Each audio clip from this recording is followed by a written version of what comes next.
All right. Hey, welcome everyone to another review video. We're actually going to take a look at probably my favorite interview that I conducted at a festival called Escape Festival in Southern Washington. And along with me, I have a suite of guests yet again. We have Anthony Magnabosco. We have Reid from Cordial Curiosity. We have Ram. What's the name of your channel again, Ram? It's a Russian channel, I know, but I'm going to promote it anyway.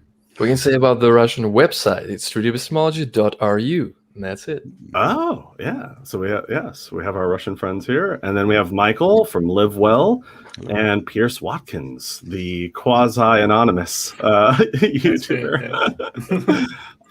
All right. So so I went to this festival, and the first couple of days I was there, I just kind of settled in and pitched my tent and unpacked, but I told some people around camp that I was doing this project and then I was going to conduct interviews, and people are like, oh, that's interesting. What's that all about? And I would like kind of tell people what street epistemology is about and kind of what I think about it.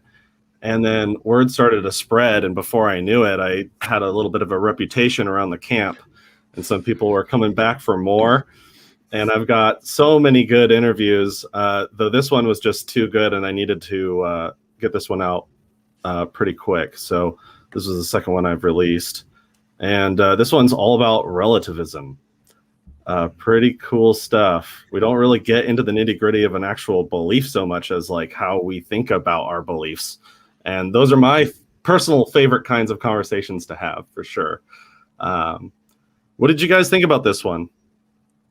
I enjoyed it. It was like it highlights a big problem that I faced when I was starting conversations with people, that whole relativistic thinking and this idea that if I believe it, that it's true. So that is something that I constantly kept running into. So in a way, I'm kind of glad like other people are also encountering it and figuring out ways to address it. So it's cool to see it. How long ago was this recorded? It's pretty recent, isn't it?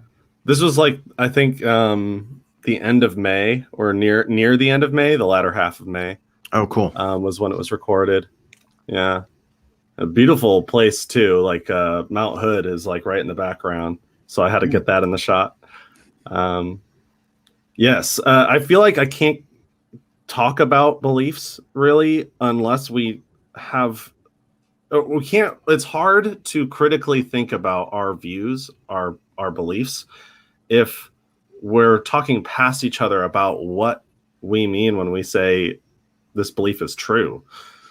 So that's why this is a really important kind of conversation to have. And it's not the first one I've had. I've had many like this, but this was probably the most like diehard I've ever seen anyone in their relativistic point of view.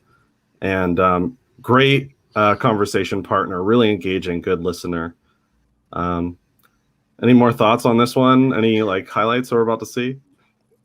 I would agree. This is probably my favorite video of yours for a couple of reasons. One, awesome. I've had the same problem. Like every time I've done the SE survey with small groups, there's always one person that has this sort of approach, and always looking for better ways to explore it and understand it. And you did such a great job in this. Plus, the character's amazing. Like, where do you find these people? They're amazing people. I just feel like I'm absorbed in it.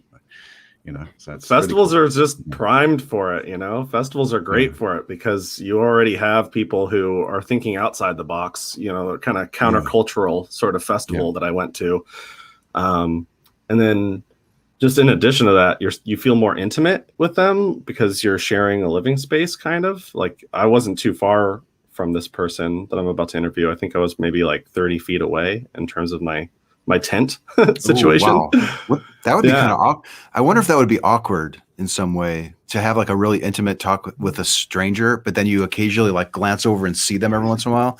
Because that's happened to me. Like sometimes I'll run into them in the grocery store or later again on campus in a completely different area. And it's like awkward because we recognize each other and we recognize what we talked about. And it was really deep, but now we're having this like superficial exchange when we had this really meaningful one. Did you? Right. It's a little weird to go back to. Yeah, it's a little weird to like, just hang out after you have a real deep dive, kind of like this one. Yeah. And it was kind of like that, although I felt like there was a gained amount of respect. And actually, probably my favorite part, and I really wish I recorded this, I had like every person I interviewed, or at least 2/3 of them, all showed up on the final day on Sunday. And we all just sat around in a group, and we all talked about all of our talks and what it was like and what we gained from it. And Cool. they were mostly engaging with each other and like talking to each other about it. And I was just sitting back, like enjoying it. And then they started asking each other questions. It was so good. Do you have it It was so recorded? good, but it just didn't. No. That's the thing. It record didn't feel right. I was like, I said, damn, I should record this. And everyone was like, I mean, you could. And I was It throws like, the vibe. "All right, It throws the fine." vibe off, You know? doesn't it? Yeah, it's like It does. you almost like stepping on that wonderful moment by, oh, let me pull up my camera to make sure I captured this wonderful reflection. But how cool would it have been to see it? Like that's like an SEer's dream, you know, where you to have other people talking about the conversations that they had, and then they start using the questions on themselves. It doesn't get much better than that. Some of the best Right. conversations are off camera, and maybe it's a good Yeah. thing. Oh, Yeah. right. For every for every one video I upload, I have probably 15 videos that I've recorded but didn't upload because it was something for me to learn from it that I wasn't quite ready to share. And then for every video I've recorded, I've got like hundreds of videos or hundreds of conversations, maybe even thousands, just like all the time. When there's no camera or anything, it's really easy to just use this in everyday conversation. So unless anybody else has anything to say, should we just jump right into it? I think Yeah. so. Let's go Let's for go it. How long are we going to be going over this one, do you think? Because it's a pretty long conversation, isn't it? Are we going to skip Well, around? man, Are we there's- going sequentially and covering all of it? I'm curious. Well, maybe we'll see how we feel once we get going. Okay. I figure we'll skip the intro here and we'll just go straight to the introduction for SE, and maybe after a little bit of that, we can maybe skip some of the intro and go straight Although to the talk. it should be said that your music is awesome, by the way. Like Oh, the music thank of you. I helped produce that. It's so good. With a friend of mine. Catchy. Yeah, thank you. All right, here we go.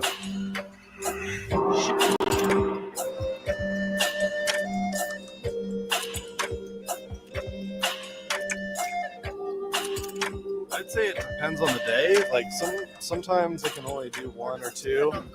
It also depends on the conversation. Some people have a lot of like really tightly held beliefs, and if I ask them the right questions in the right order, their belief can unravel, and to them it can be a really revealing experience. It's happened several times where I've asked somebody how they know what it is they know, and together, like I'm with them reflecting on this idea, and they've come to realize that they're either using a standard that they would not want someone else to use, or that they can't really know whatever it is that they know, in which case their confidence starts to shift. Sometimes it can go up higher, sometimes it goes down lower. It really just depends on what it is that they're saying. Higher or lower in terms of like their strength in that belief. Right, their confidence. She's already picking up Some on it, people what you're doing. It's good. Start off not so confident and then get more confident. Yeah. And sometimes it's the other direction.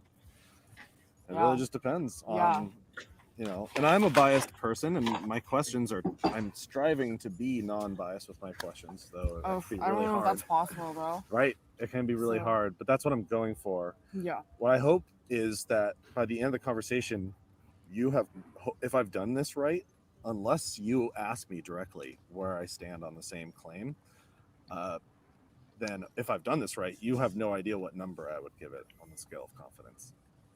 In other words, you wouldn't know whether or not I believe it too or not. Right. If I did it right. Right. Yeah. Good example of Although- informed I also consent. Good example of informed consent. Like Nathan's going over, your confidence may go up, your confidence may go down. Yeah, I'm starting to do that as well. I like that. to be open to answering the same questions that I'm asking if you also are curious about how I think about it, but it's not required. Oh, I Right? mean, I personally would rather have that to have a conversation rather Sure. than a... And in that case, at any point, if a question comes to mind, I encourage you to ask it, and maybe Yeah. you can learn some of this dialectic yourself and apply this in your own life with people that you agree with and disagree with Yeah. to bring clarity to other people's views. Great. Yeah. Yeah. So there's a couple of options. You can Okay. either pick a claim that you think is true, All right. and we can go through the motions of figuring out how you could be so sure Mm. that it's true. Mm. The other option is there's a survey here Yeah. that are beliefs about how we form beliefs. Okay. And there are things that I've heard people say over the past several years. And you So can from either here, we can agree or probably skip disagree. to the filling out the survey portion. It's just a couple minutes ahead. Yeah. Yeah. Both come in comment a little bit about how you're introducing SE to them. I think that's really Sure, good. please. Like you're physically saying, like sometimes people hold on to their beliefs and they don't let them go. Like you're like almost signing in a way, like you're Right. describing what she's possibly in for here. You're laying it all out there, and Yeah. you're being very clear about what she's getting herself into, which is something that we have become more and more aware of when we're doing SE, the importance of doing that. So that's cool. Glad you're doing that. One thing I've learned actually, it was partially influenced by talking with you, is body language is really important. So as I'm trying to convey what it is I'm saying, I'm trying to use gestures, and I feel like it grabs people's attention a little bit better. So yeah, that's part of it too. Had she listened Speaking to of- any of the? Oh, I'm sorry. Go ahead. Had she listened to any of your previous conversations you had at that festival? No, she hasn't. Okay. And as a matter of fact, I don't really share this channel with my Facebook friends or anyone I know really, because I would like my friends to have their own interview first. Oh, no, And maybe that's to my own disadvantage.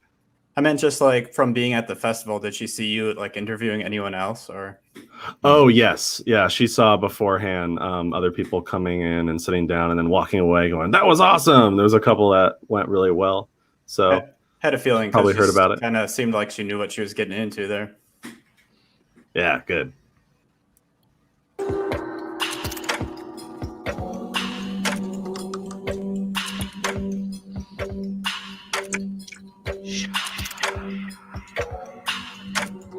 They match reality. The most important criteria for my beliefs is that they match reality. Probably one of them. Probably one of the most interesting ones on that survey. So here I have a embrace the pause counter that you'll see. What do you think that? I'll tally it up at the end.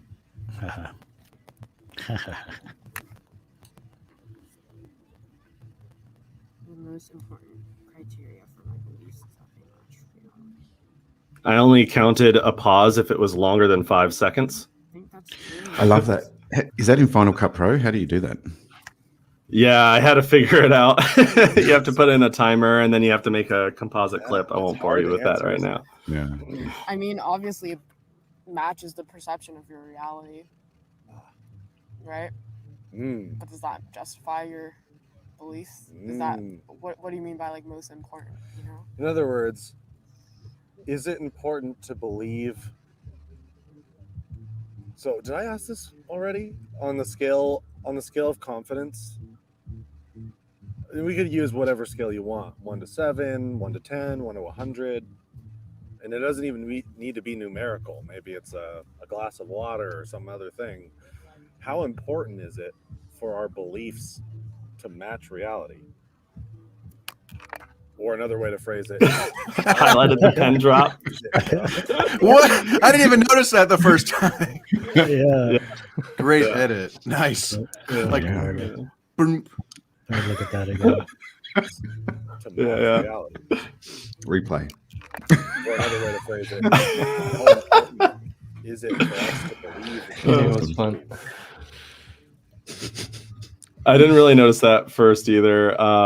Also, I see here are others using the questionnaire. Just to answer this question briefly, Pierce has some interviews on his channel using the questionnaire, and he does a fairly good job with it. Yeah, I Were do you it a about to little say bit something differently about than you, but you haven't filled it I out. wouldn't all have in it any advance. other way. I wouldn't have it any other way. And that's kind of the idea. Like my idea of how to fill out the survey isn't isn't like, necessarily the right way. I think it's the right way, right? Yeah, I don't know if I could do it your way. I don't know. I like my way. So, but How's your way different? What are you doing differently? I read each question to them and just go one by one and discuss it all. So that's the way I did do it in the past. Though I find that if I have someone fill out the whole thing, we may be able to skip some stuff if we happen to strongly agree on the same issue or strongly disagree on the same issue. And then we can pinpoint the parts in which we strongly disagree and start with like the definitions for truth and then work our way out from there as to how we acquire knowledge. And so that's kind of like how my questioning hasn't evolved over time, but I've done the survey so many different ways.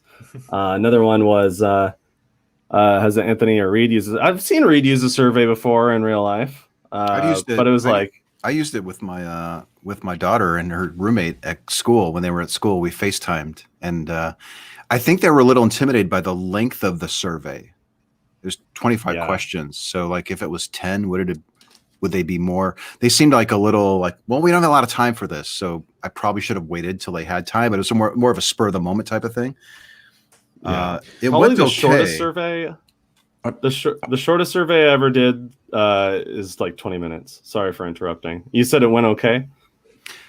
Yeah, it went okay, but I think that I don't know, like maybe because I wasn't there physically proctoring the survey, maybe it was different, or I don't know. Who knows?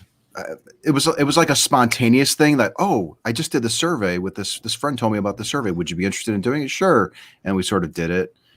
Like maybe a little bit more time setting it up and explaining why I'm doing the survey probably would have made it go better. I think.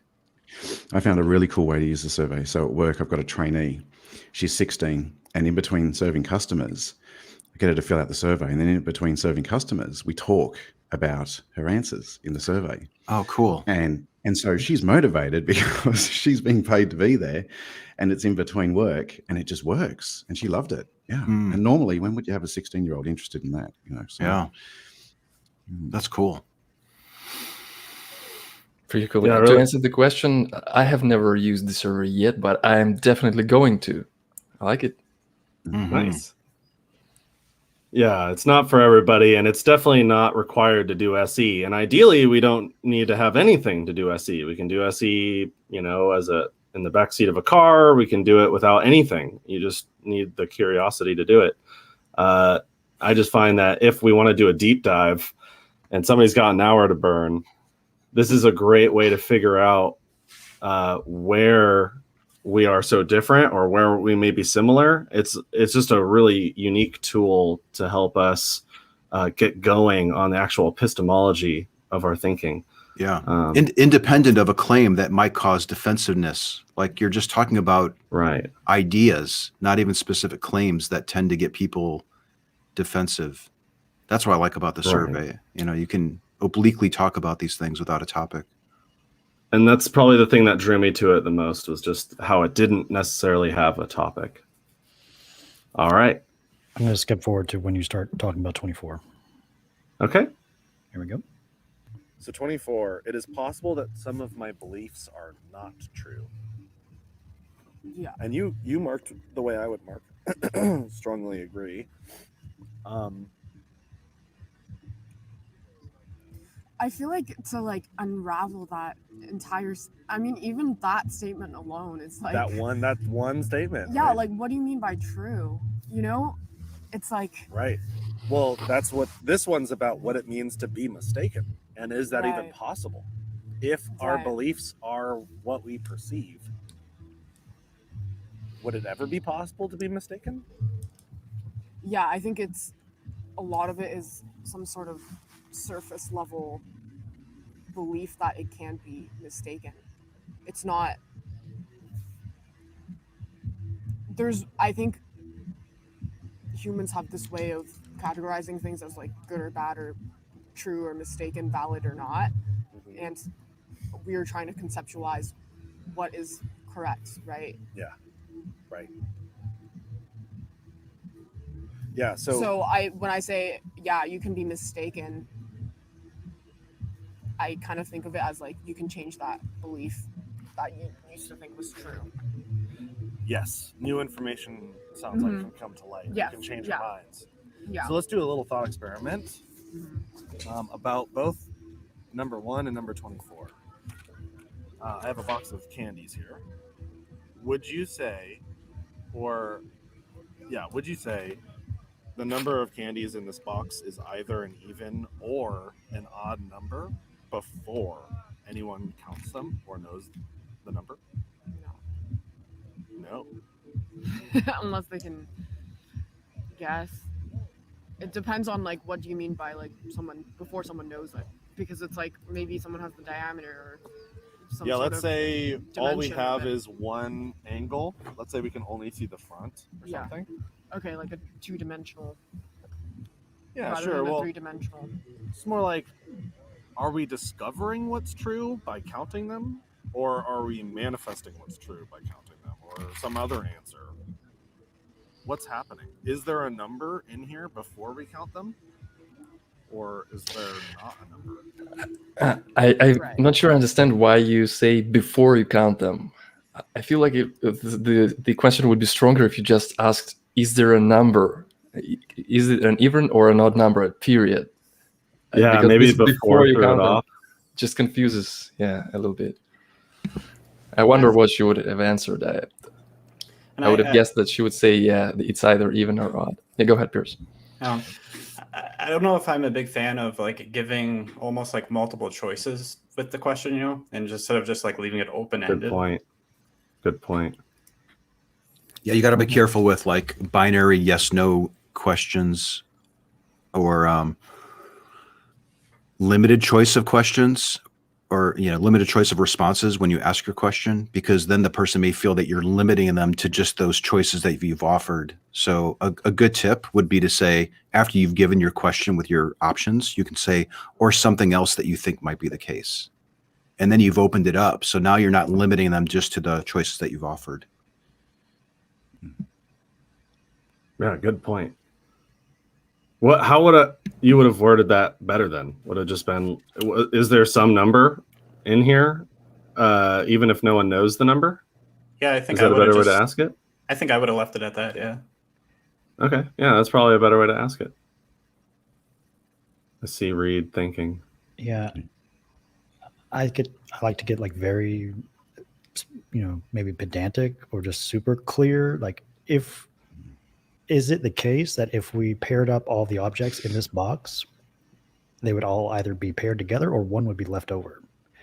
Right. Yeah, you like that one. Yeah. That's a good one. And if someone thought they would all be paired up, and if someone else thought one would be left over, could they both be right at the same time, or is someone mistaken? And is this an example of something where someone could be mistaken about a belief about reality? Maybe that way. That definitely helps you avoid the even odd. Well, these are just labels that humans have come up to identify the total, right? The two different types of pieces. Like Reid's option of laying them out. Everyone can, whether you call them even or odd or whatever, you should be able to acknowledge Reid's example clearly. And if you still push back on that might be a good question. How might somebody who thinks in relativism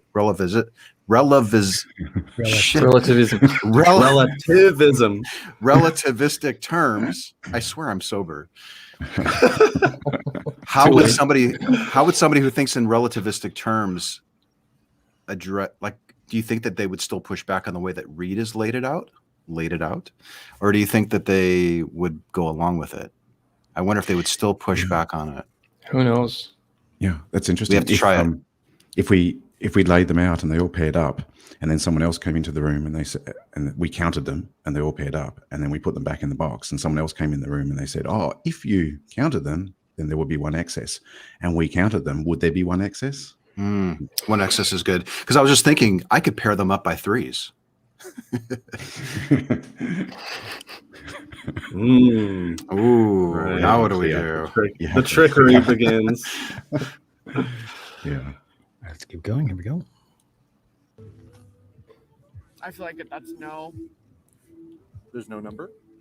Yeah, unless we have conceptualized it as a certain number that makes our mind understand how much, whatever knowledge we wanted it from this, which is the number or the amount. If your mind were to change about this, how would it affect your life, do you think? Would it change your beliefs if you thought about this differently? Yeah, I mean, I guess that's a belief, right? Yeah. Okay. Yeah, because I mean,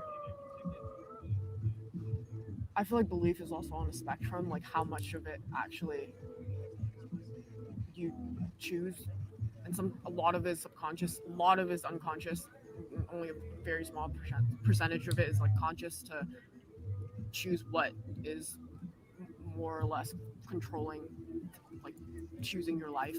And I guess a belief like that is like, to me, is like, okay, I'm good. So let's ask a broader question. Before there was anything alive, was there anything true? Or was there nothing true? That's so deep.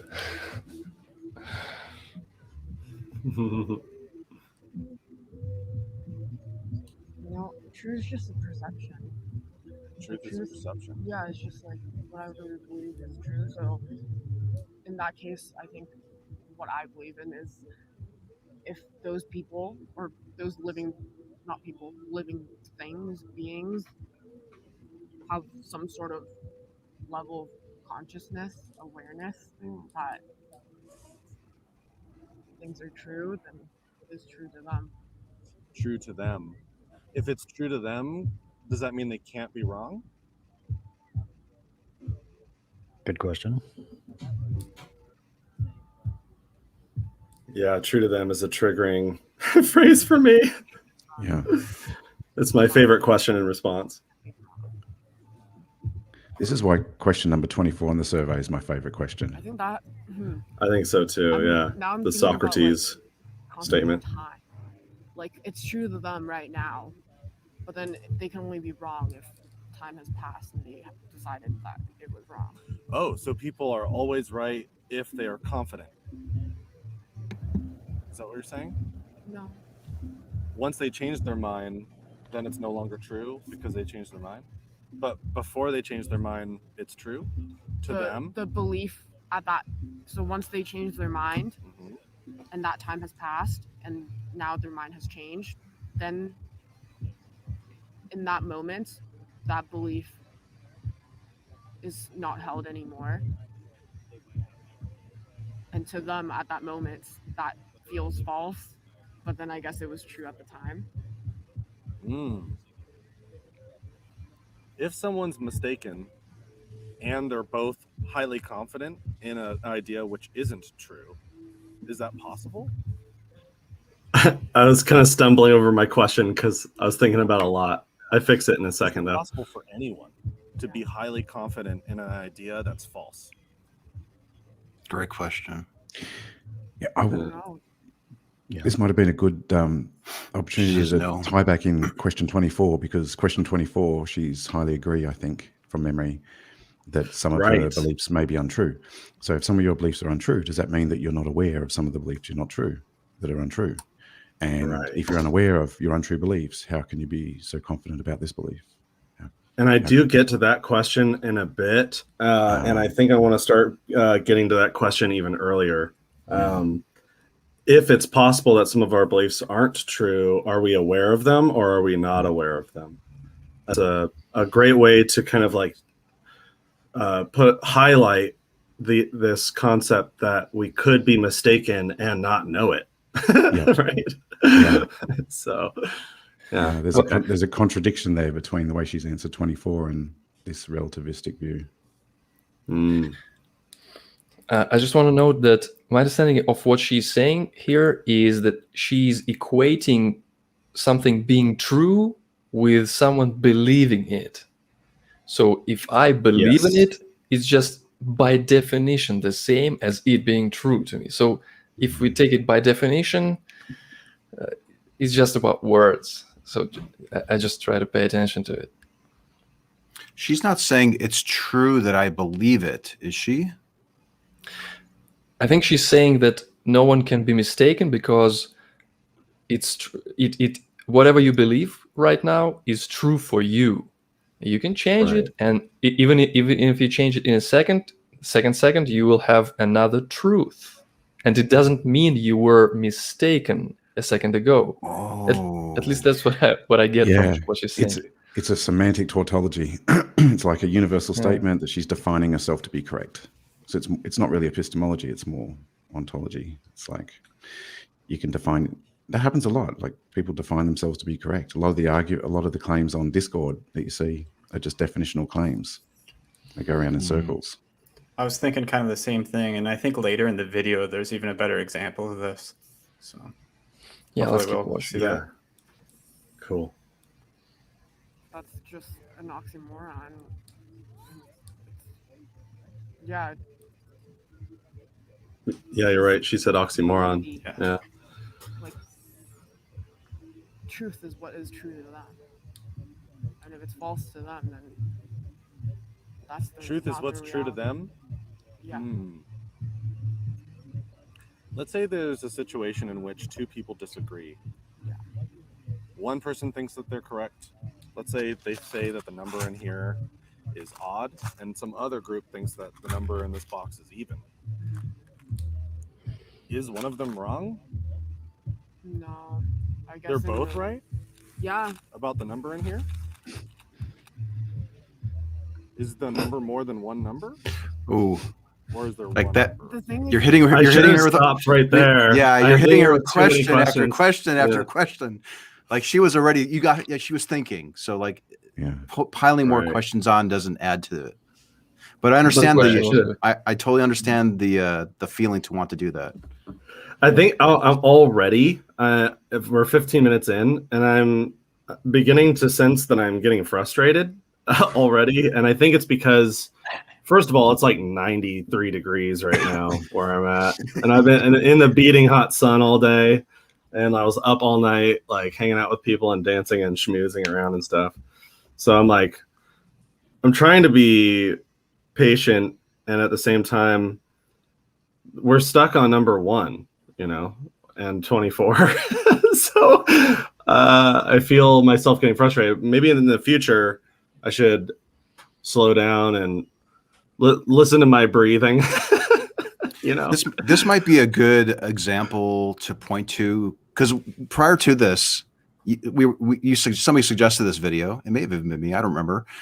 And I was like, oh, is this a video that we're reviewing? Because they basically they're stuck on the same thing the whole time. Is this going to make for a good review video? But maybe this is the learning lesson that sometimes you hit these roadblocks and it really doesn't make sense to move beyond it until you address it. And sometimes it's going to be an hour-long talk before you get past this idea of subjective truth or the meaning of the word that they're using or some other roadblock that you have to address it before you move on to claims, reasons, and methods. And that's why I thought this video was so important, because we can't talk about what she believes and how to question it if we don't understand the truth in the same way yet. Exactly. Yeah. Exactly. And I think you got such good rapport skills that you're able to manage it well, so you can stay on it without frustrating her too much where she's going to walk away.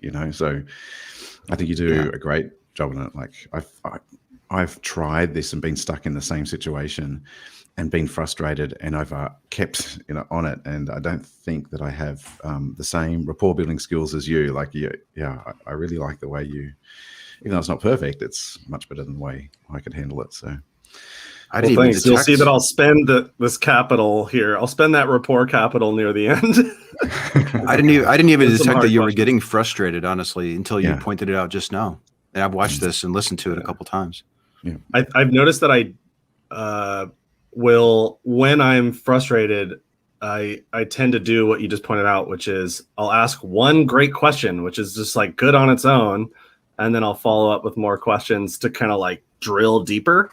And in the process of drilling deeper, I actually do myself a disservice because I'm undoing the progress we could be making with the one question. It's hard to tell when to do that.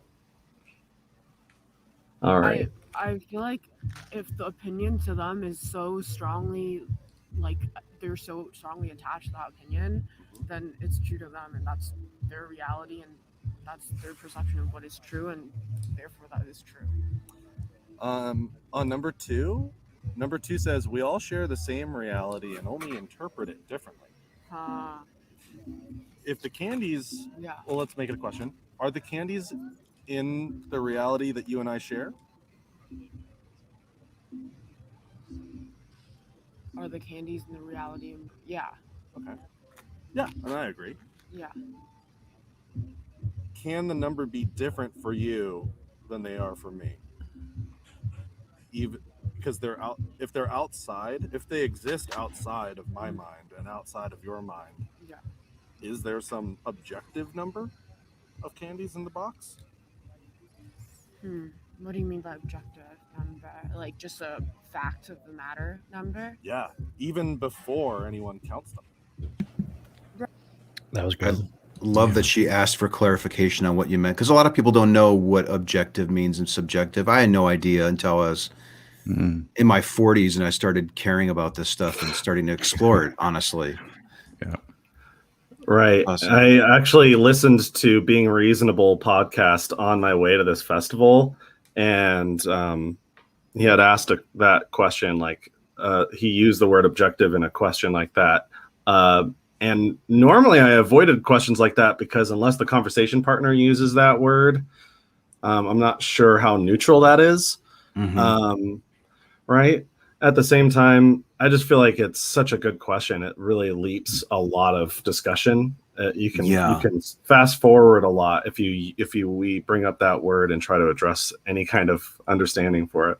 Right. Even if they think they know what the word is, they don't know that that's how you're using it.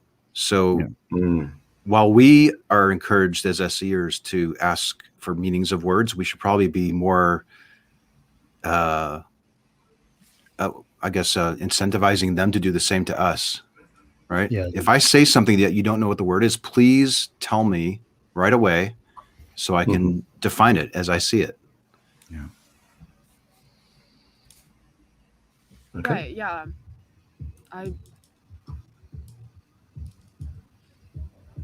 I know, but that might contradict with my number two. Well, you agree. I also agree. I mean, I wonder how we could challenge this. Though we both agree, it seems. With the survey, Ooh, yeah. is this an issue of like saying you agree? You at the beginning you said you didn't want to.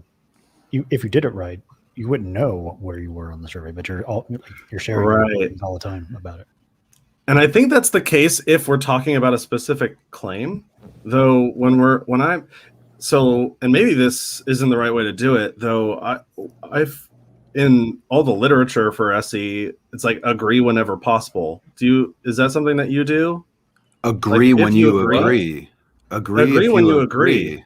Yeah, right? you don't agree just for the sake of agreeing, just to get along and build rapport. Well, yeah, obviously, right. If I agree. Okay. So, if you and agree, they agree. Sure. Yeah. I mean, do you not do that, Reid? No, I rarely even if I do agree, I rarely mention that. Oh, that's mind-blowing to me, because there's like a part in How to Have Impossible Conversations, I think, that's like use small encouragers, like yeah and like to encourage people. I don't know if that's necessarily about agreement for things. Yeah, no, that's not about agreement for me. It's just not about agreement. It's just like a little thing to fill the gaps in a little bit of rapport there building. I'd say it's nice to commend our interlocutors when they reflect on their beliefs or engage in critical thinking or being open, and then we can agree that we both like it, being open or critically think about such stuff, or just reflect on our beliefs. That's great to agree with, I think, but specifics, not necessarily. Yeah, if someone asks me what my opinion is, I'll tell them if they really want to know, but I prefer to leave it to the end because I don't want to share with them whether I agree with them as much as I don't want to share with them if I disagree with them, because the bias can work both ways. If I agree with them, then they won't critically reflect on whether and challenge their own ideas. If I disagree with them, it can create defensiveness. So it can work both ways. So I prefer to try to be as neutral. So you as don't possible. do either. Okay, I don't interesting. do either. Yeah. Huh. Yeah. But Maybe when that's say something I need to when work say- on then. When I say I don't do either, I mean in theory. Practice sometimes In it theory. comes out. Yeah. Yeah. Right. Yeah. With regards to the survey, I think you almost have to kind of give your opinion a little bit. I don't know. Like, I feel like the times that I've used it, I think it's almost unavoidable. Yeah. I don't know. And with the online version, you see your answers, so Right. that's a Right. thing as well. These little grunts and things, though, that we tend to do in conversation.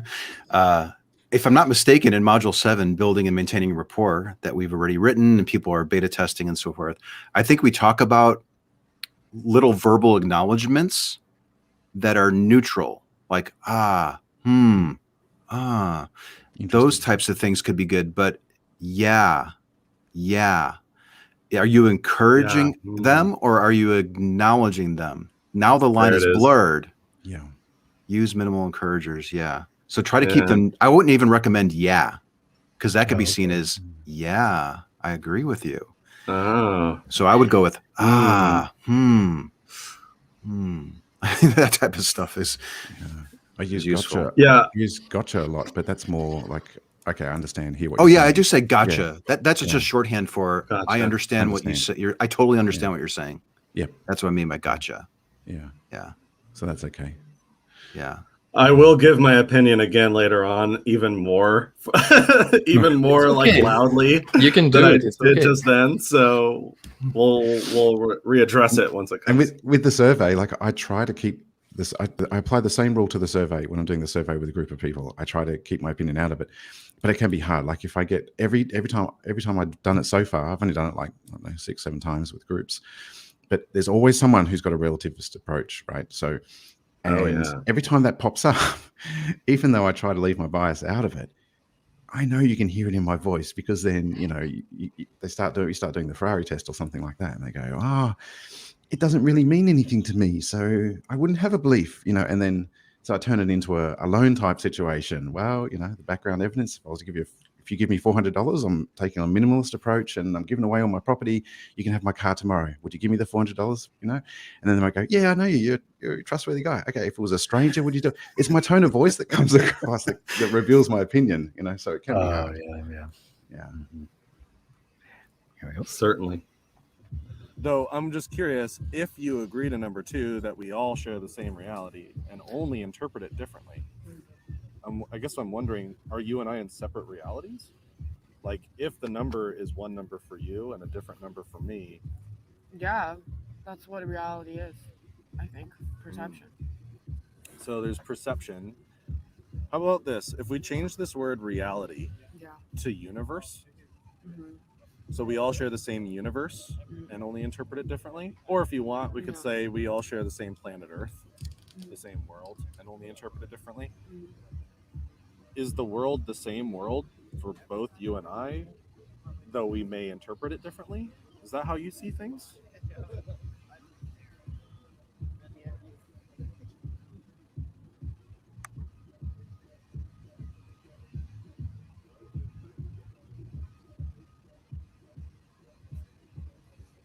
I love how you're giving this a lot of thought. Thank you so much. You can take a look at it.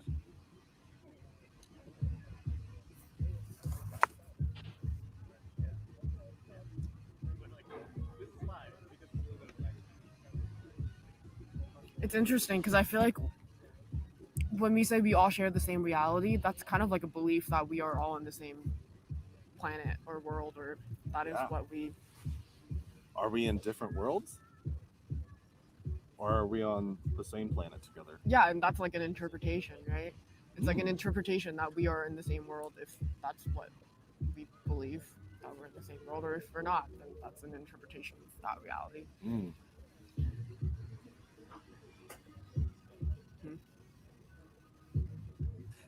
So just want to check in on time. My timer did run out. Okay. I can go at this all day long, but I need you to stop me. Yes, I'll go another one. Another one? Yeah. Which one was of most interest to you?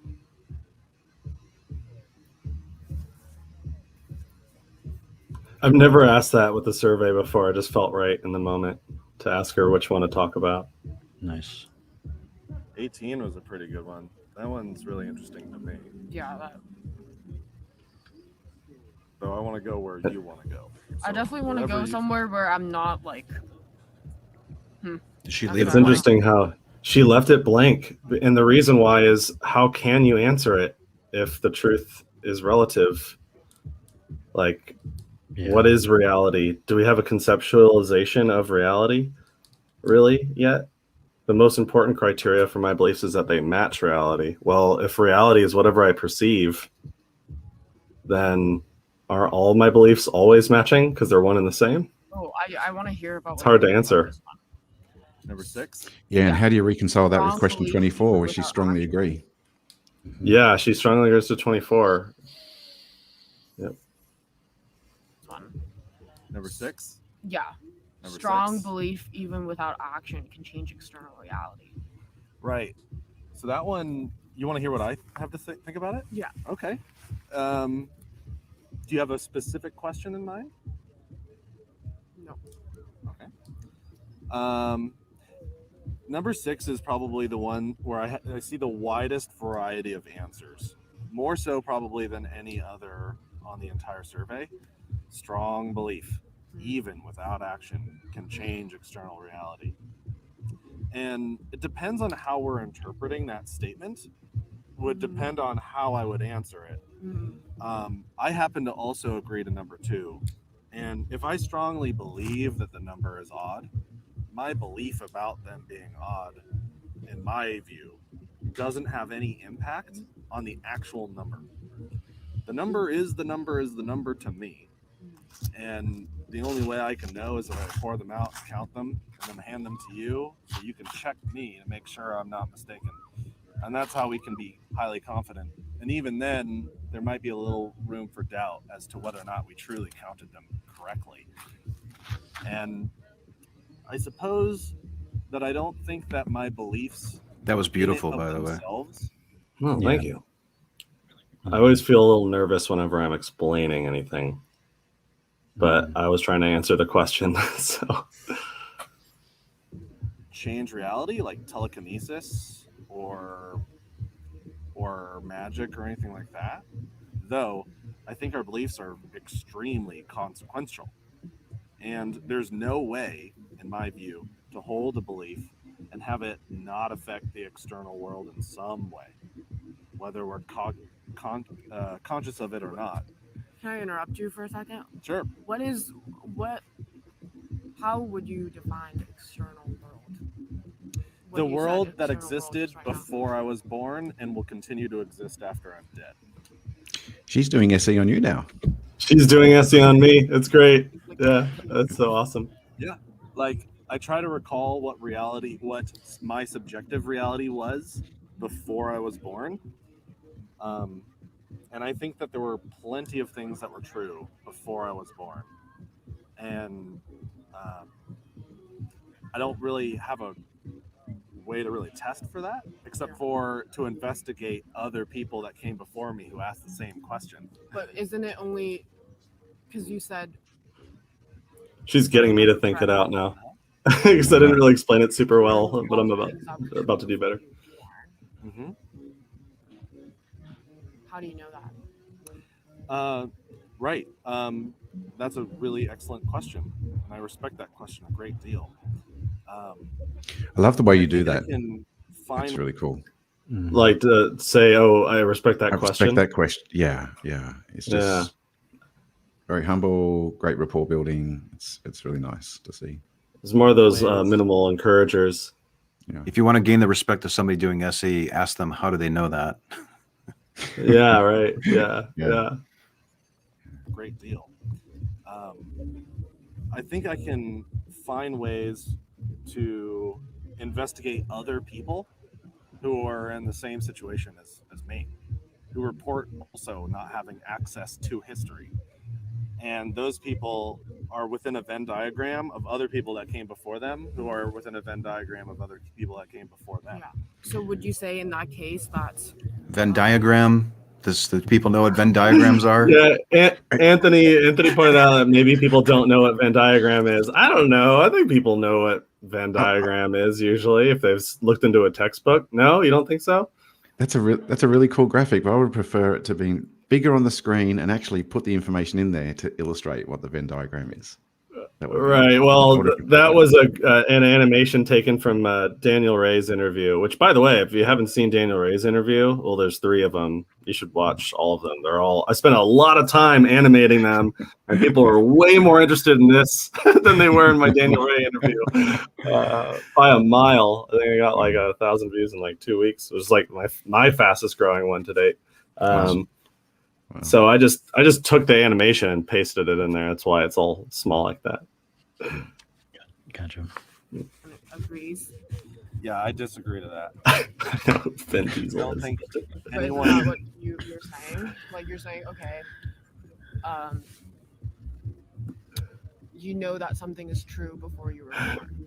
But you Oh, I see what you're Thanks, saying. Doug. Oh, I see what you're saying. Right. So my reason for thinking that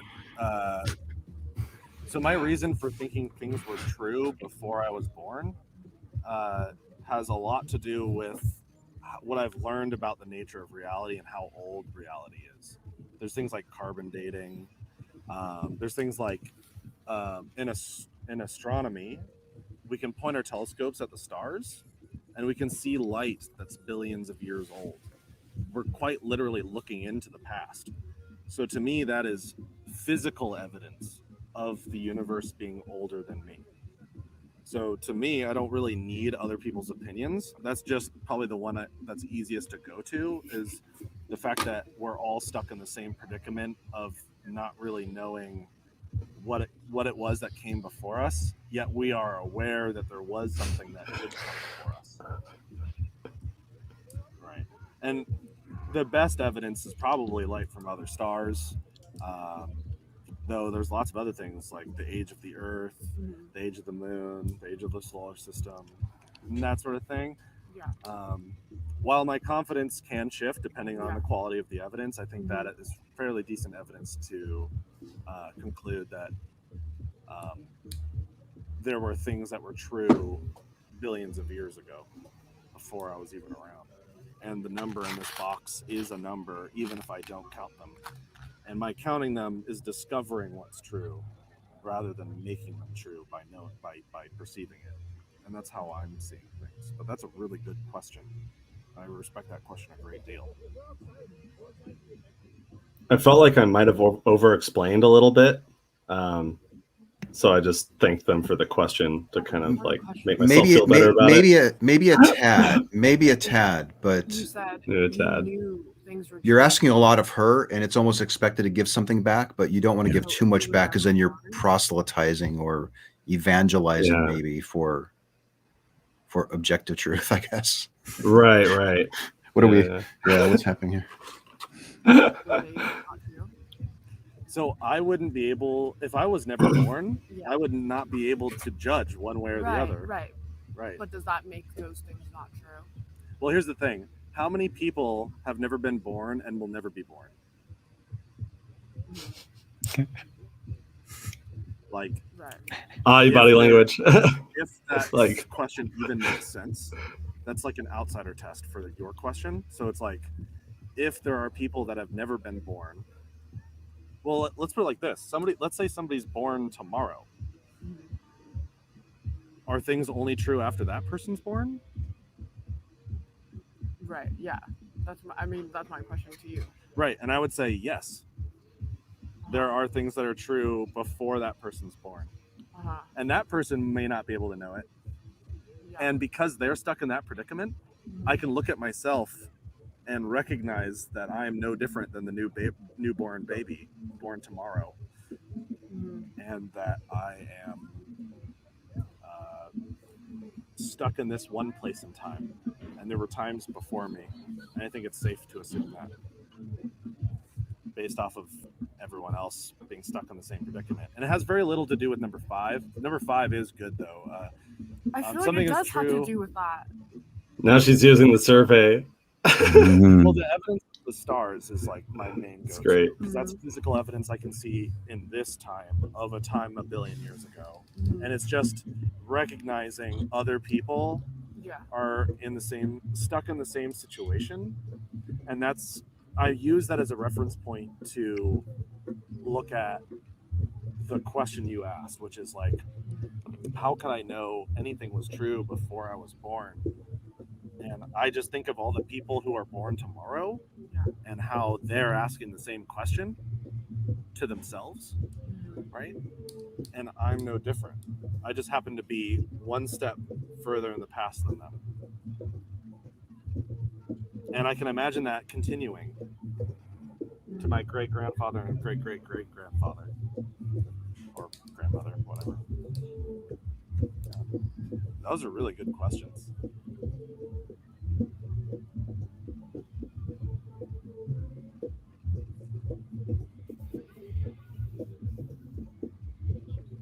This can be... Isn't it that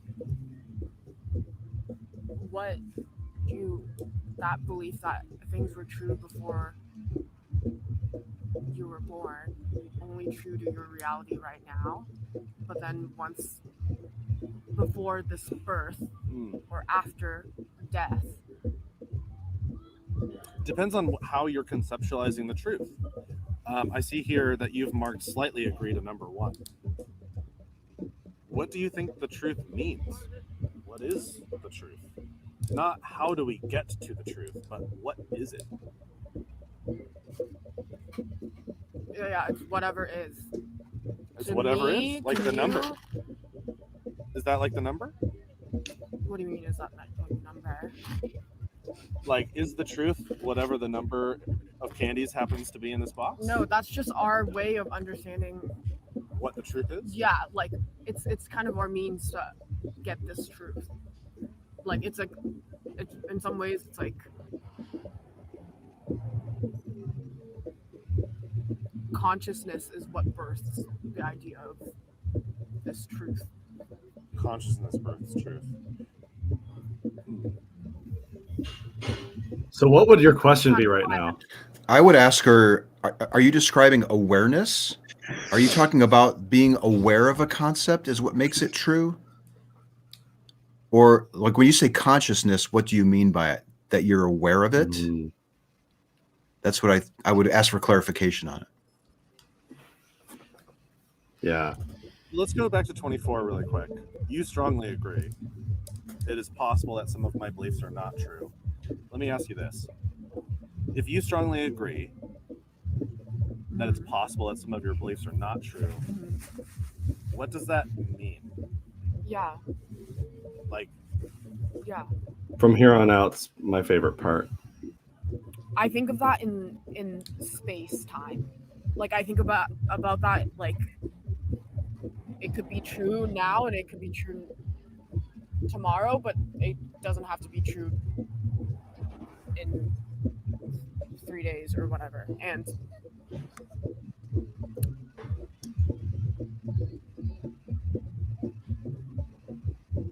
whatever is true, whatever my belief that is true to me. So this is about not true. 24 is about not true. Yeah, so it is possible that, right. What is that? Is that a bit of an interruption? Interrupted. Maybe a bit. Maybe. 24 is about not true. Yeah, so it is possible that, right. What does that mean? So in other words, right. And this is just a way of looking at what the truth is by focusing on what it isn't. So like, right. I guess, because I also strongly agree. If anything, I think the most true thing on there is 24. That's where I give my opinion, again, without being asked. My beliefs, some of them are not true. And Though I feel like that one's okay. You gotta cut me some slack for the Socrates thing. Like, I could be wrong. Like, yeah. I think 24 is the way to go. I don't know if this would work, but I'm thinking if she strongly agreed to this, then there are some assumptions in her beliefs, right? And those assumptions could fail, so she shouldn't be 100% certain. So would she agree or would she disagree on the idea that a belief that has fewer assumptions is more reliable than a belief with more assumptions? I would go down that path, because if you can go down that path, you can bring someone to falsifiability, like a singular observation to falsify, a universal statement with many assumptions. That's interesting. How do we get there though? If because I'm hearing you say use the word reliable, though, can we even get to reliable yet if there's no way to be wrong about anything? Wouldn't that make everything reliable? Yeah. Because anything that you think is what's true, right? Yeah, but she said strongly agree to 24, which means that there must be some beliefs that are untrue. Right. And We holding, explore that in a bit here, it reveals itself to not really be the way she's thinking about 24. Yeah, okay. She's thinking about it in terms of space-time, which we'll get into in a second. Okay. Yeah. Okay. Yeah. Are not true. And I guess, I'm not aware of my false beliefs. Are you aware of the beliefs that you have that are false? No, then in that case, it's not a freaking belief, Right, if you knew they were false, you probably wouldn't be confident in them. Yeah. Right. Yeah. And so it's possible to be confident in something, I'm hearing you say, and believe that it's true and be wrong about that. They're making fun of me. Sorry. I say yeah a lot. Oh, really? Yeah, sorry. Yeah. Okay, repeat what you just said. Right. It's possible. Has she got a bunch of friends watching? That was so great. She does. She's got some friends. There's 3 of them sitting on a cooler, drinking beers, and they're they just are they in the background. Are they listening closely to what she's saying? Is she self-conscious? Oh no. Okay. They're 30 feet away. Yeah, that's good. Close enough to intervene if there's a problem, but far away to not hear what she's saying. Right. I was wondering. It might be interesting to ask her how she defines the word belief. Because she's equating, right? Give me a definition of truth, but can I also get a definition of belief?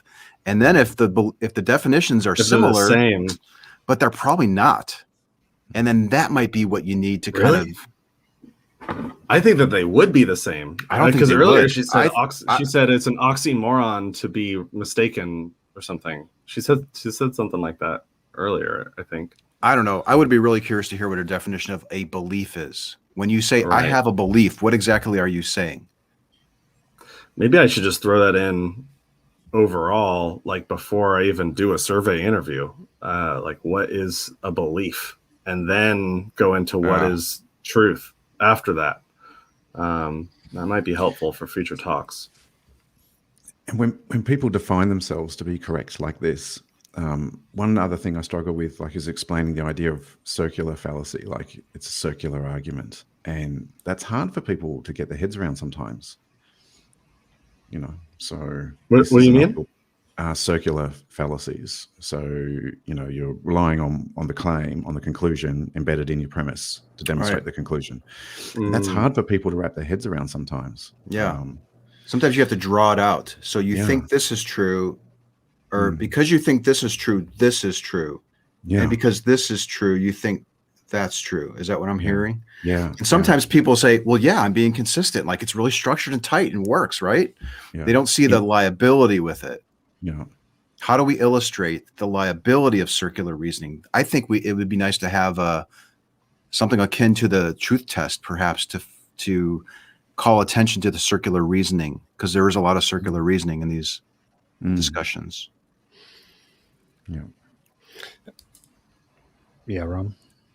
Yeah, I just wanted to say that it's all about words, right? So the main problem is with how we define words, how we use them. So it's not like she doesn't believe anything. She goes about her life somehow, right? She goes to the store. She does all the stuff that we do. So the difficulty is not how she behaves or how she lives, but how we define words and how we use them. So maybe I'll say something that he will disagree with, but I actually believe that when such a problem arises, like defining words truth and belief, reality, universe, knowledge, those are difficult words to define. So when you're trying to discuss them even deeper and to define them, you're going more into academic philosophy or whatever. And what I'd like to see more is to just discuss how our interlocutor reasons about the world, about ordinary stuff. So I would just try to phrase the same questions, explicitly avoiding all those words, not asking the definitions of belief, truth, nothing like that. Just simple questions like, for example, if someone believes ordinary objects fall down, don't fall down when there's nothing between them and the ground, would they not fall? Do you think so? Do you expect them to fall? So you can use other words like expectations, predictions, or you can say if I wouldn't believe you're sitting in front of me right now, right here, does it mean you're not there? Or does it mean you're not there for me? What does it mean to you? Like, so. Ooh, that's a good one, because there's another subject in there. Mm-hmm. And with relativism, I feel like there's like a certain kind of way to. I feel like what's going on. There was a comment on this video. It was a really good comment. Something about somebody believed that other people believe in relativism in this way as a means to kind of like avoid conflict. Yeah, let's see here. Yeah, I actually agree with it. Let me see here. I think relativistic thinking is a strategy that people use to deny the existence of conflict. All views are valid and true to those who believe them. Seems to be, to me, relevant to, can we all just stop fighting, please? And since the denial serves this emotional regulation function, we're taking away a safety blanket by questioning it. So in the process of questioning epistemic relativism, it's probably important to also share some more constructive strategies for dealing with conflict, to ease the cognitive restructuring. Thought that was a great comment. Yeah, this relates to me to this principle. All sincere persons' beliefs have equal claims to respect, and respect is the key word there. The relation to conflict and conflict management. So yeah, I think that's just spot on. And I run into this all the time when it comes to doing SE at festivals. People are quick to say that they tolerate all sorts of beliefs. And I'm trying to figure out whether or not we just accept every belief we hear, or while we tolerate it, and how that's separate. Yeah, I always struggle in this department, trying to find new ways to address it, new thought experiments all the time. Yeah. All right. Well, and correct me if this is not possible, to be confident in something to a high degree and be mistaken, and for that thing to actually be not the case. In that moment that you say that about that belief, that your confidence is really high, in that moment to you it's true. In that moment I believe that it's true, and my question is, can I be wrong? In that moment, no. But then all these moments are fleeting. Right now I'm shocked. To anyone who believes, and this is me repeating what I'm hearing, and you correct me if I misunderstand you. To anyone who's highly confident, they're right. If they believe it. Everyone who believes their beliefs is correct. That's what I'm hearing you say. Is that right? Yeah. Okay. So she looks hesitant. Like she said yes. It looked like the look on her face, from my perspective, is almost like she's saying yes simply to maintain consistency, and not really because she really thinks that. And I wish I had slowed down a little bit right here. But I'm a little excited right now because I rarely get a no to that. Like, you can't. So she kind of bit the inside of her lip too, I think, as she said it, if you notice. I did notice that. That's the look on her face I was thinking about.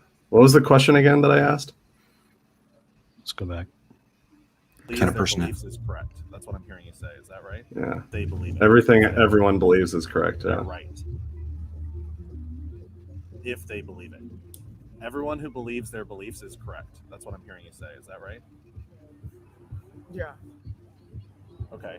So and I heard you say earlier that if we were aware that our beliefs were false, then we would no longer believe them.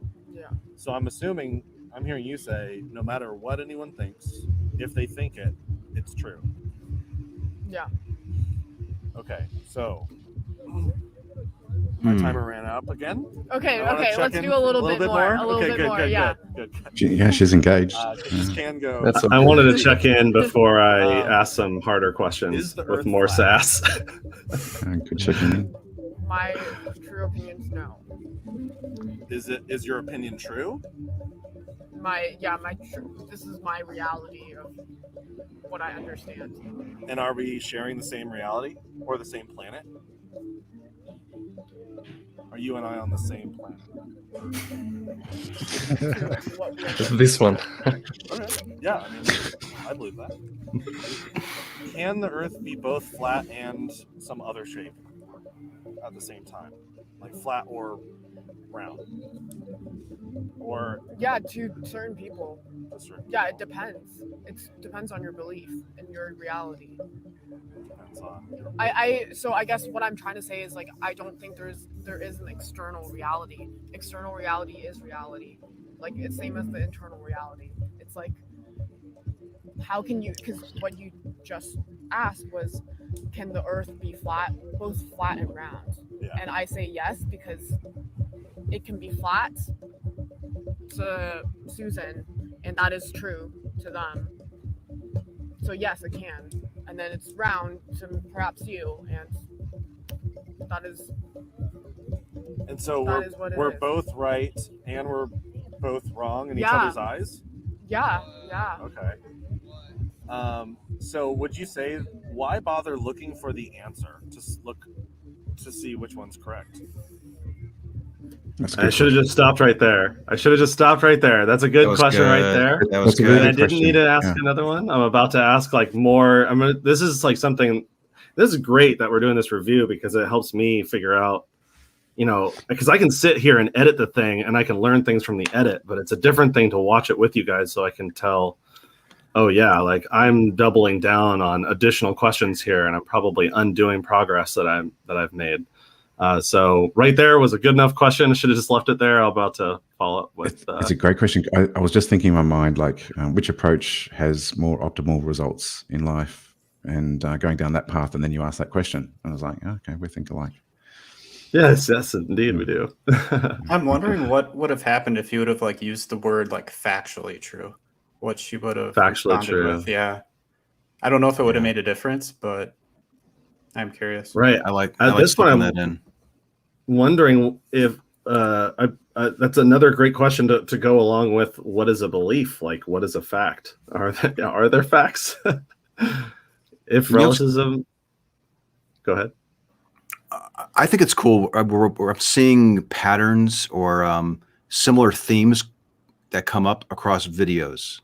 And that exchange right there reminded me at the tail end of my discussion with Delia, where she was the Catholic. She was, do you want to be the person who sings the songs or ask the questions? Remember that conversation? But at the end of it, she was saying, basically the gist of it ended with me wondering, why would somebody like to question things if they don't want to know the truth? Because she said she's a questioner, but also she didn't want to know the truth. So there's an incompatibility there. And I think that came up here in this exchange too. Right. Why bother questioning if, just Right. kicking up dirt just to kick up dirt? Why are you engaged in the pursuit of asking questions if it doesn't matter what answer you get back? Yeah. I wish I had asked instead at this moment. Maybe you can tell me if this is a better question or not. Like I could have asked, like, what is school for? Like when people go to school, are they learning stuff, or are we just passing down information that's one relativistic idea to another? Yeah. And if that's the case, should we just all drop out? Like, does it not matter? Yeah. And what would be the consequences of that? And get her to talk about the consequences of that. If we all dropped out of school. Yeah. Yeah. Yeah, here's that clip. Oh, good. Thank you. Oh, you found it? feels like. Do you want to be a questioner, or do you want to be a person who sings the songs? I kind of like. I mean, it's more comforting to be the person who sings the songs. Kids in the background. Just Yeah. you guys Recording here. I'm being a dad here. Kids, keep it down. Keep it down. We're doing an interview here, but it's really at the end of the interview though, where I'm sort of reflecting on the discovery. Where it's at the very end as I'm sort of doing the debrief, because somebody in the Discord was wondering, well, why is she asking questions if she doesn't want to know the truth? And I was like, that's a great question. Yeah, all throughout the conversation. I was just thinking I think it just one thing died for right. Doug. It's not worth playing. I don't think it's worth playing there, Reid. I was just thinking one thing for Doug. One of the consequences of everyone dropping out of school is no one would know anything about Venn diagrams, would they? Right. Thank you, Reid. That was great. You got that quick. Yeah. Sure. My timestamps probably helped. Yeah. Why bother investigating anything at all if whatever we think is what's true?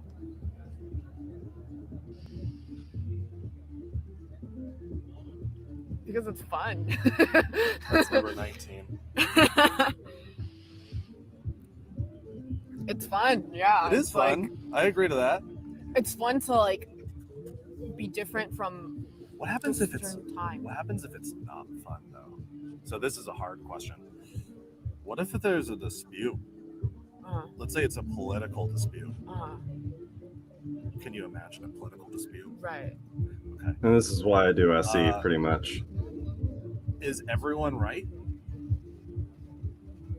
In their eyes, yeah. Regardless of the political dispute? Like how I guess what I'm saying is how do we resolve our conflicts and our differences if everyone's right? Yeah. Yeah. Compassion, not being A lot of body language on my and part. then I think you can, and I think you can get into the middle, like some sort of because there's a difference between like everyone is right and everyone wanting to keep that belief to be right, to like not be open-minded about it, to hold on to it. So let's say. Can you pause it? Let's. I would ask her, is that your view? Is that what you're doing right now?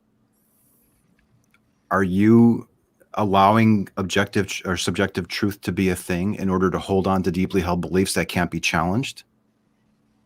Now, it would consume rapport to ask a very direct question to her, but it might help. It might have helped there. Are you that type of person? Are you the type of person that wants to sing the songs or ask the questions?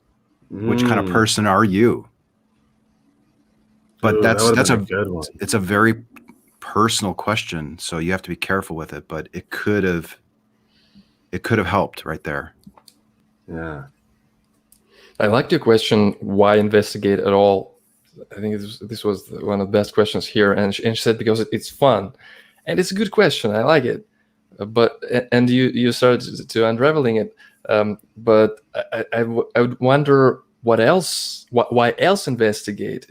What if you asked her, besides fun, is there anything else that we're looking for when we investigate? Something like this. Or do we, I don't know, have all this technology and stuff only because it was fun to someone? And if someone thought it was fun to have something else, I don't know, like not electricity, but something that goes against the laws of physics. Would we have that? Or you can even keep it open-ended rather than giving options like we talked about. You can say, is fun the only advantage of doing that? Could there be more to it?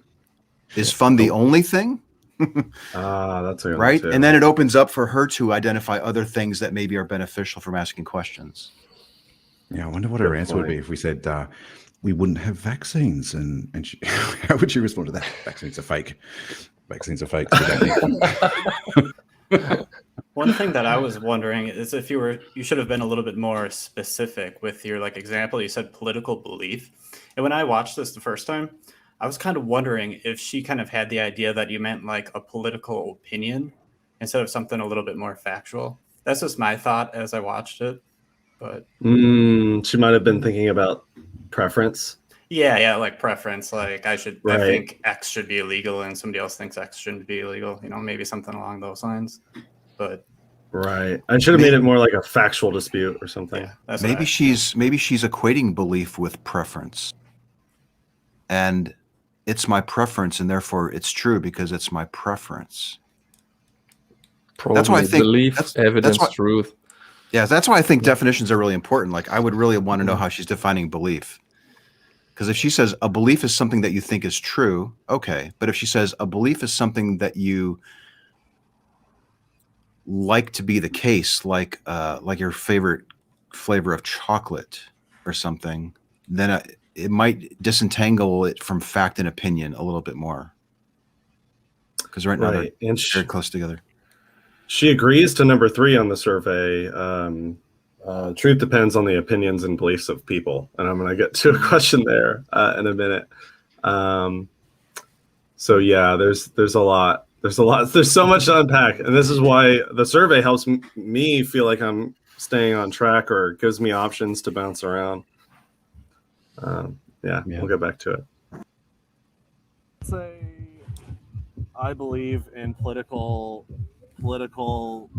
belief X, and you believe in political belief Y. Yeah. It's the same issue. You're just coming from a different angle on it. Yeah. And let's say there's a dispute now because of this. Yeah. Is there any hope to resolve our differences? Ideally X and not X, not Y. Right. Yeah. Or is there no hope? Yeah, no, absolutely. How would we resolve our disputes? Compassion and listening. Well, what if you want what you want and I want what I want? That's not compassion and listening. Well, that's the nature of the thought experiment, right? So it's a political issue. And is what you're saying we just need to talk it out? Yeah. Okay. And how do we talk it out? What are we talking about? Why we believe in what we believe in. If I just say I believe because what I believe is true, do you have any hope in reaching me to resolve this conflict?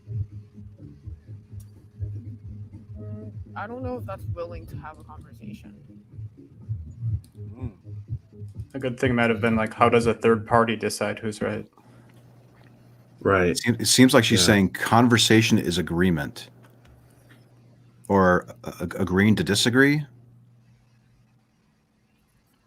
Yeah, this might go back to that comment that was on the video about a way to deny the existence of conflict. And I'm trying to make it about conflict right now.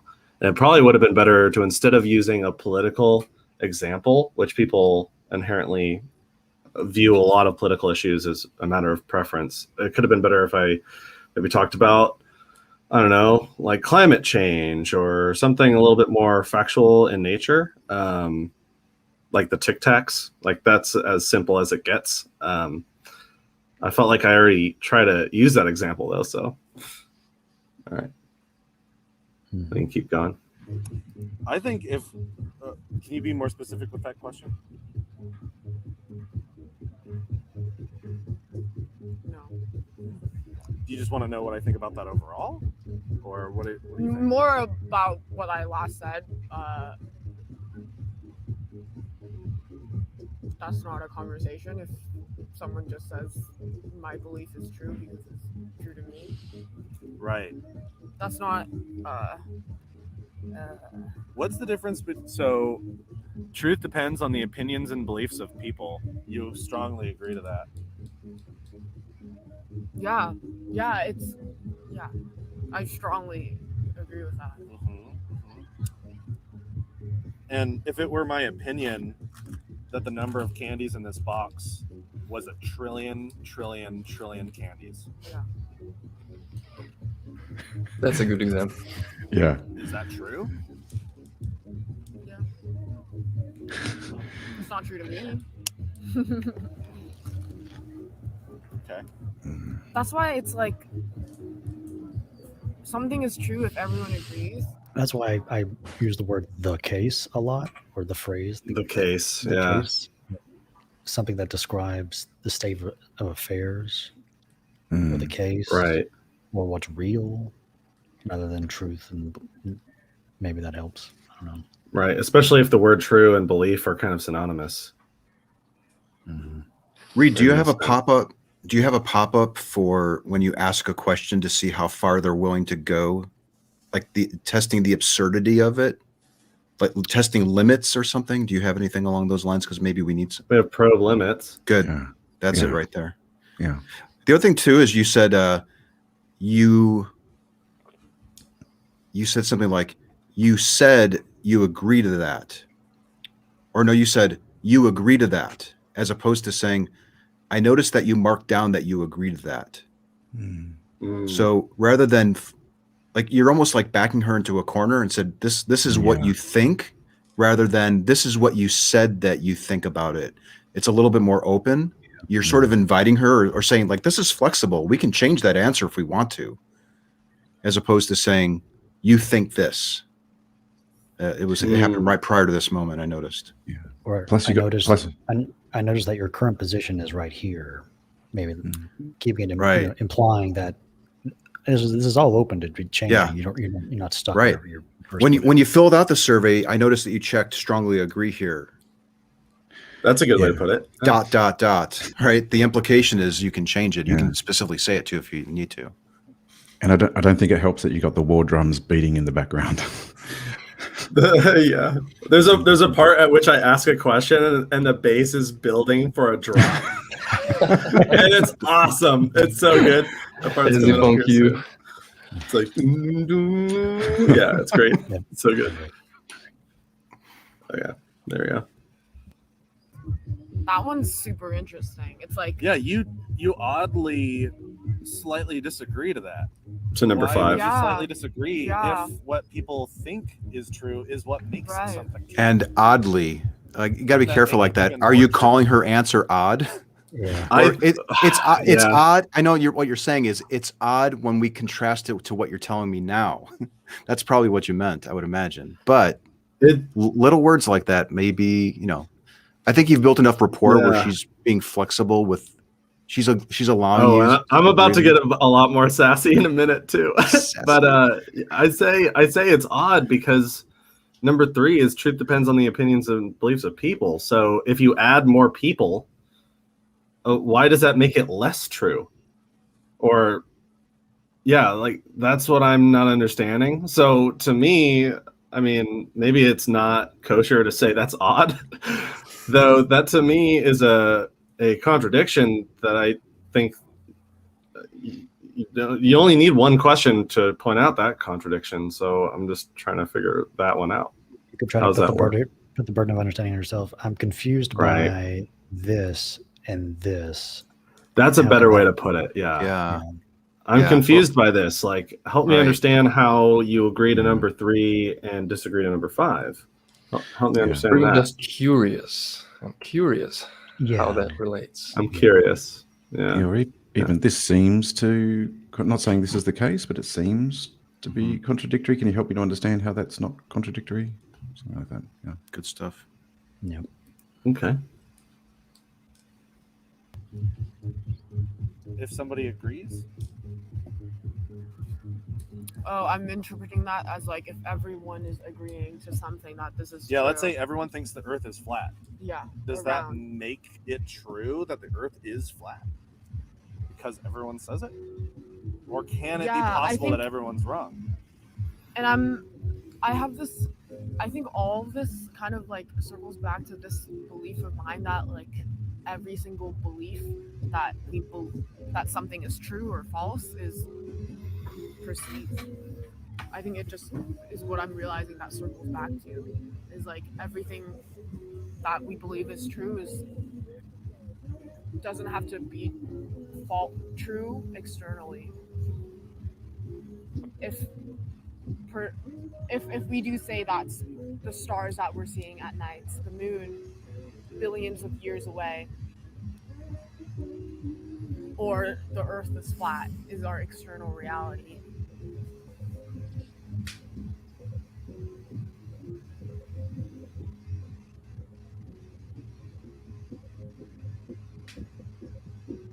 Then that's just our perception that it's the external reality. Can you pause it for a second? I just wonder what would happen if, instead of asking if everyone believes the Earth is flat, does it make it true that the Earth is flat? If you would ask the same question but without the word true, if everyone believes the Earth is flat, does it influence the shape of the Earth? The more people believe the Earth is flat, shapes the Earth, or how does it work? So, and that would just omit this truth difficulty, maybe. I just wonder what she would have answered. Like I was thinking, like, let's say we get two people who disagree about the shape of the Earth, and they fly up to space, because that's like becoming somewhat realistic these days. Mhm. And one person says, I think the Earth is flat, and the other person says, I think the Earth is round. Is the Earth literally changing shape as each of them make that declaration? I'd want to go almost to the absurd, and like, what is happening? Is it only when they think it? Is it when they verbalize it?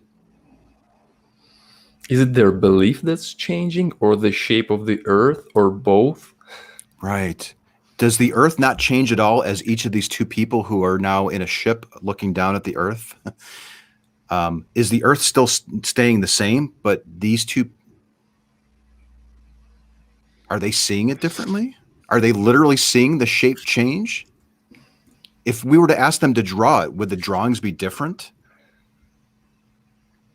Yeah, they're good questions. Yeah. Okay.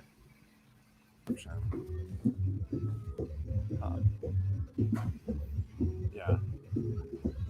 And one last time. So nothing is real. Nothing is real.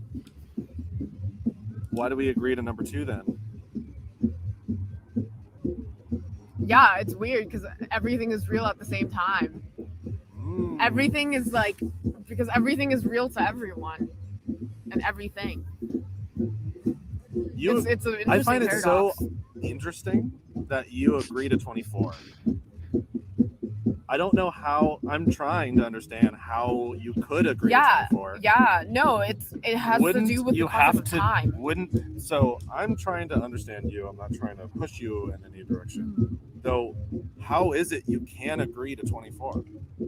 It is possible that some of my beliefs are not true. How does that work? Yeah, I think when the word possible is being used, it makes me think of the conception of time. Like my belief can not be true in 2 days. Okay, But it it's cannot true be to me true right later. now. How about Yeah. in the present moment? Is it possible for some of your beliefs to not be true? No. So everything that you believe is Okay. true, and you can't be wrong about anything you think?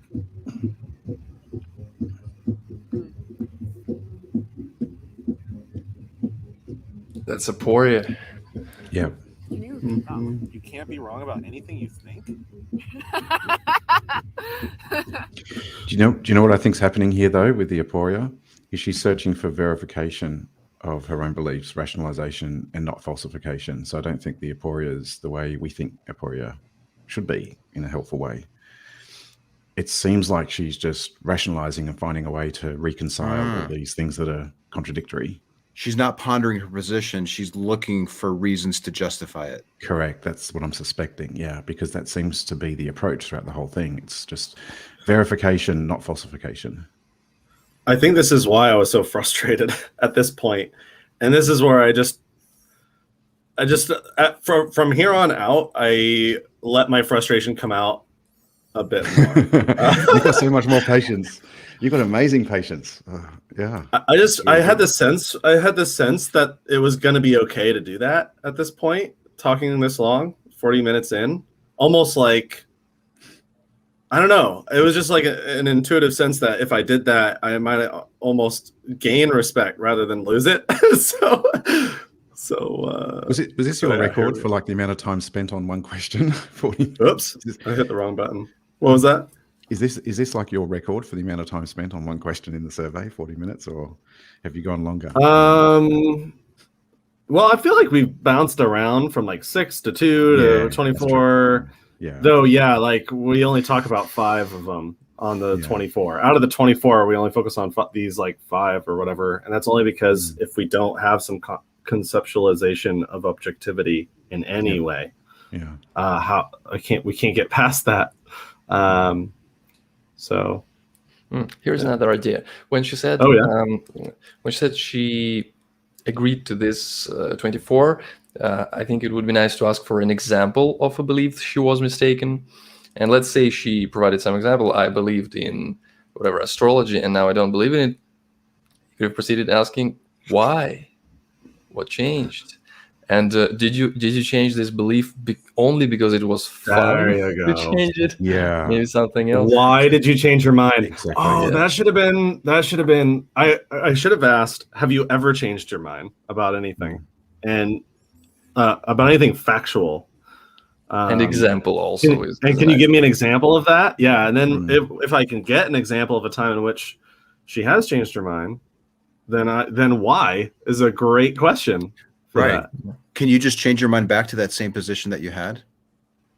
Mm-hmm. Yeah, that's a really good one. What's the harm of doing it? Yep. Here we go. No, not at this moment that I'm speaking right now, and then that moment already passed. So you're always right about everything that you say or believe. As the moments go on. A little sass there. No, I like it. Yeah, I believe that. As I just the called myself out. So let's say somebody comes here and they take your wallet, and they say, "It's true to me that that's my wallet."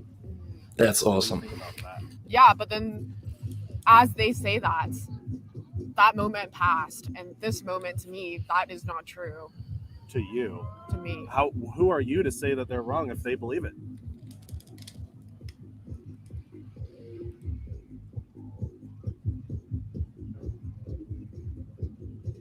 Then they're not wrong. They're not wrong. Yeah, they're not wrong in that they believe that. I'm like shocked again.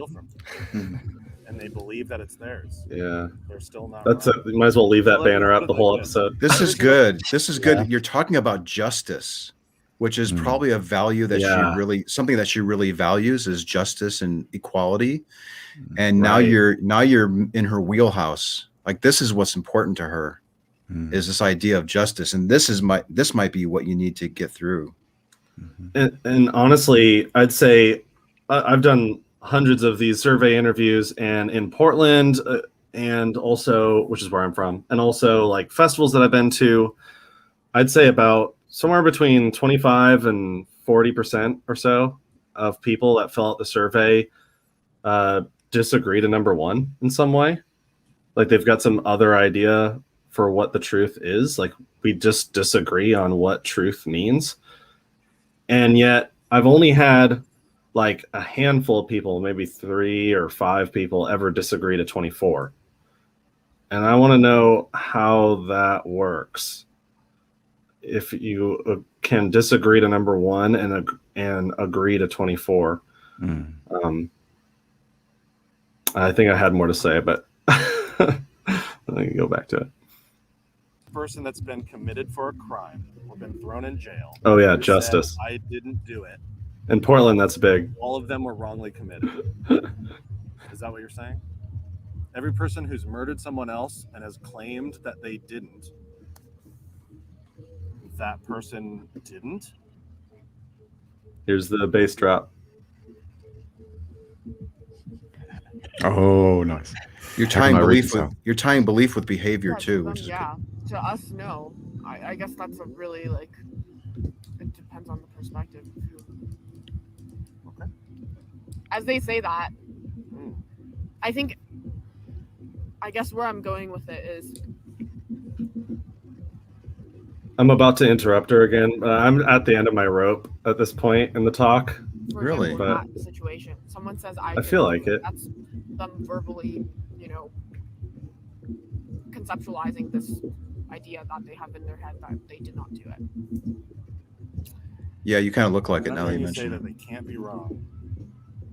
Yeah, because that moment they said that, and that's not wrong. That's I assume that when they say something, I mean, I think it's different. There's a difference between like saying something and like believing in it. So if they believe that they're not wrong, or they say that they're not wrong and they believe it, then they're not wrong. But that moment passed. That moment left. And this moment, they might still say that they're Well, not if their wrong. claim but, is about something that happened in the past, Mhm. why is going into the future changing anything about what happened in the past?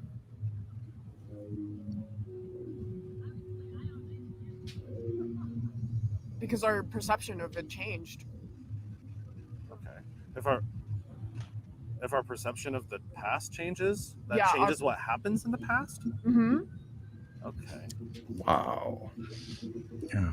I mean, a good example of that, right, is like you. I'm wondering now, were there dinosaurs? A good example of that would be, yeah. So I wonder what her example would have been. I and really, if it was really, good. now that I'm listening back, I'm like, man, I really wish I knew what she was about to say. Yeah. And that's why if you are watching this right now, and if you've made it this far, then I implore the audience watching, please, if you're interested in SE and you want to make a difference and you want to engage with people about their beliefs and you think you can do it, and I mean, I think anyone can do it, record yourself, because you will be shocked at like how well or not well you're doing it. And it's the best way to get better at this. I believe personally that it's the best way to get better at this. You can read all the books you want, watch all the videos you want, until you really try it yourself and get your hands dirty and do this, and then listen back. It like opens your eyes to your own personality and things that you do and things that you say. And I've changed so much about how I talk to people after I started recording myself. And so we were talking earlier before the show how I want to start doing a call to action in every stream, like ask people to do something and make a difference. Well, this is what I'd probably want you to do, if you're listening, is have these kinds of conversations with people, get their consent to do this, and just everyone's got an iPhone or an Android, and just get the voice memo app and record yourself and listen to your conversations with other people, because it will, I believe, help you improve. Yeah, hell, that's sweet banner. Awesome. Yeah, it will seriously help. I really do believe that it will help. And then what's even better, if you get a really good interview, an awesome interview, share it with us. There's a SE Discord server. There's a website. You can email me. You can email any one of us here, and say, hey, I've got this interview, and I want you to help me out where I went wrong, what I could have done better. And I'd love to help you out do that. Anyway, just wanted to break away really quick to mention that. I love it as a test to show how imperfect our personal experience is as well. Like when I've recorded something and I reflect on it, I have my ideas about what was said and what wasn't. And then when I go and watch it, I realize that didn't happen like that. You know, it's a really good auto. I don't talk like that. Yeah. That reminds me of a TikTok where somebody records like, "Hi, honey, see you later after work today," and then they play it back, and it's like, "Hi, honey, thank you very much. I hope you're seeing at work today." It's like, there's value in listening back to your recordings, even if you're not even doing an SE conversation. Like you're checking out of the grocery store, record, have a little bit of a dialogue with somebody. Yeah. Pay attention to what you're doing and how maybe ask how you could be better the next time around.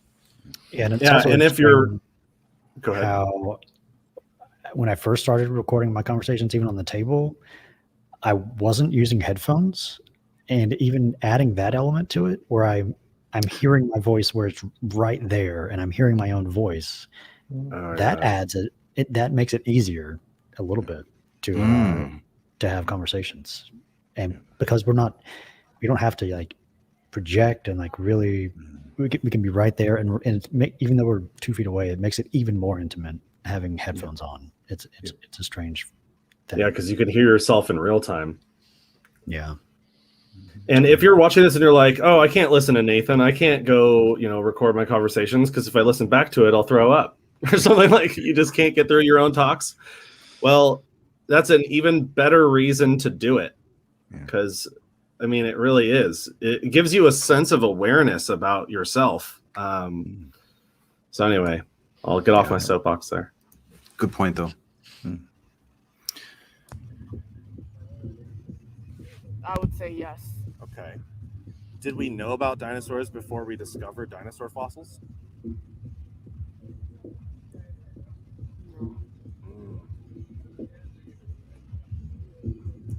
I want you to think about this for a bit. Yeah. And this has been a Oops. really good talk. Yeah. You're really So like that. Sorry, I'm clicking all the buttons. So at that point, I felt like ending it just because I got the first. That was what I felt like was the first omission here in the thinking and the thought process. And Omission? I don't know. if I'm Something you using the left. right word. Something you forgot to. Admission. Oh, yeah. I felt like it was the first point at which we seem to have an agreement on something like that. And it's closely tied to how she's conceptualizing the truth. So I just felt like ending it there was probably the right time. I don't know. I'm kind of curious to know what she would have thought if we kept going. But anyway, basically, And the then rest you of that, I wrap just up. think I wrap up and I thank her a lot for. Can we her see the time, ending? And Can we see that, like the last part of it? Sure. Her reaction. You really like laser in and you pay attention and focus to what I'm saying or what I'm asking of you in a way that's really interesting to me. And I have a great deal of respect for the time that you've given me today. Thank you to so allow much me to for examine your views. this was I'm like so on it. I'm like, damn, this is Yeah, really what we're doing interesting. is we're having an abstract discussion about what the truth means to us, how we consider something true, and how do we resolve conflicts about disputes of belief and how we view these things. And it's just been such a joy to talk with you thank today you so about all much. this Wow. stuff. So let me give you this, and I'll probably take a picture of it before you go, but you get this to keep. I'll let you hang on to that for now. Yeah. And any lingering questions? No, I just before want to we're say you're great at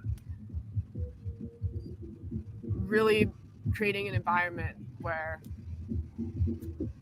not only people's beliefs feel accepted but also challenged. And it's hard to have. Yeah, it's a dichotomy fine of line. both. It's really, I've been working on my. I'm interrupting because I'm really don't walk that self-conscious. line for a while, and it's You can hard. say thank you. You know, you can take a compliment. It was well earned.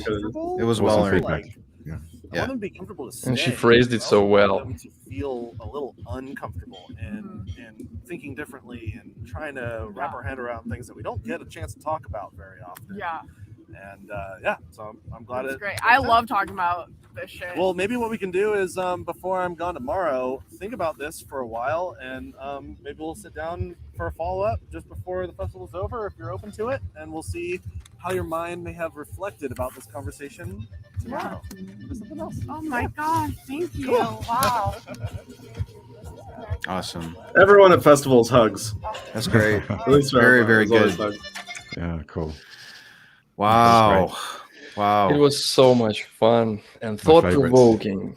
Yeah, we're thinking hard, like, what should we have asked? And lots of great questions and overall great rapport. I think I liked how you did it. And Thanks. she's very intelligent too. It yeah. reminded me of like Sigmund Freud and his superstitious beliefs. Like untrue beliefs have got nothing to do with intelligence. It's something else there. It's epistemology. It's like, what process are we stuck in? Oh, absolutely. I can tell that she's actually quite bright. She was following me and she was listening to me. And then she just picked up a lot of the SE stuff right on the fly. Like as we were going along, and started challenging me and getting me to say stuff, which isn't very typical. I don't get that a whole lot. Yeah, so that could be a little unnerving too for someone doing SE. By the way, if suddenly your conversation partner starts asking you direct questions back, it could be a little like, oh shit, okay, I guess this is what it's like to be on the receiving end of this stuff. So yeah, be prepared for it if it happens, and don't discourage it. Like recognize it. Like, I love that question that you asked me. That was great. It's cool to see you thinking about this so intently. Really good. And did you notice how she phrased it in the very end? She said, creating the atmosphere of people's beliefs being accepted, but at the same time being challenged. I want to put this in the SE course. That could be a quote in one of the modules, couldn't it? Yeah. Maybe it should be. What was it again? What was She said you were good at creating the atmosphere of people's beliefs being accepted and at the same time being challenged. Okay, right. It's what we do, like what we aim to do, and you succeeded at that. Did you have any follow-up contact with her, Nathan? I have her contact information. I also sent her an audio file along with everybody who did an interview with me. I sent them an email because I got contact information afterwards, and I fired off an audio recording to them. And my thinking on that is, it gives them an a last-minute opportunity to opt out, or at very least, it gives them a second chance to revisit the same kind of conversation. So they get to relive that conversation again. And I think that's really helpful. I don't know. It's just a great way to keep people engaged and make sure that, like, you know, before I go and publish this and spend a lot of time editing it and like promoting it and things like that, I want to make sure that everyone's cool with the talk that they had. And so, yeah, I have sent her an email with the audio recording, and maybe I'll reach out again and ask for a follow-up. That might be pretty cool. I love that. Yeah. Yeah, I would wonder if she had thought about that at all, about the conversation. Right. Yeah. I wonder so much what she thinks about it now. I'm wondering how long she's been thinking about that approach. Like it seems that she's been thinking about relativism for a while to be able to rationalize and, you know, the justifications that she comes up with. I don't think it's something that was made up on the spot. I've never thought about this before. Right. It definitely seems like something that she has thought of before. So I'm glad that we are able to address it. Yeah. Yeah, and this whole subject that you're discussing, like the confusion or the merging of external and internal reality, or objective truth, or truth true for me, or it can be about knowledge, either scientific knowledge and or metaphysical knowledge, whatever that means. It's just so common, and so it might be confusing and difficult to unpack. So yeah, it's good we have such conversation. Also, here's a question that I've thought of. We could have phrased it: can we test for anything? Like, can we check anything for anything? Check anything for anything. Yeah, it's very abstract. Yeah. Yeah, it's kind of what I was doing with the Tic Tacs. Like, if we count them, are we manifesting the number by counting them, or are we discovering the number? And that was like sort of a way, kind of, I think, of what you were saying, like testing something. Like, what are we doing? Are we discovering things? Yeah. No need to test if you're always right. Right. And therein lies the problem. Does it mean that does your belief implies that we shouldn't test anything because whatever you believe is already true? Yeah. But yeah. I'm thinking of a pregnancy test now. Could you think that you're pregnant and become pregnant? Could you think that you're not and then not be pregnant? Right. Medical things are great examples to touch on, just because I think a lot of us have personal experiences with misdiagnosing ourselves with stuff. Like, we think we're sick when we're not, you know? And we're searching WebMD until we're, you know, blue in the face, and we're diagnosing ourselves left and right, only to discover later that, you know, it was a total misdiagnosis. Here's what I'd like to know. Like, worldwide, is relativism prevalent in some areas more than others? Is the United States high on that? And then maybe like South Korea is low on that, and maybe Russia is in the middle. I wonder if there's some geographic data on that, how people are thinking. Maybe that's a great question for the audience. Like, if you're watching this, please let us know in the comments, like, generally speaking, don't be too specific. Like, what region of the world are you from? And do people think in relativistic terms like this where you're from? Like, how often does this happen to you? Yeah. Then again, you may be in a curious to culture know. where you don't talk about such things, and you don't know that half the population is thinking in relativistic terms because it's rude to ask these types of questions. Yeah, it's hard. Maybe Hard to no say. one knows. Yeah, so far. Yeah. Well, in Portland, I bump into it all the time. It's extremely common here in Portland.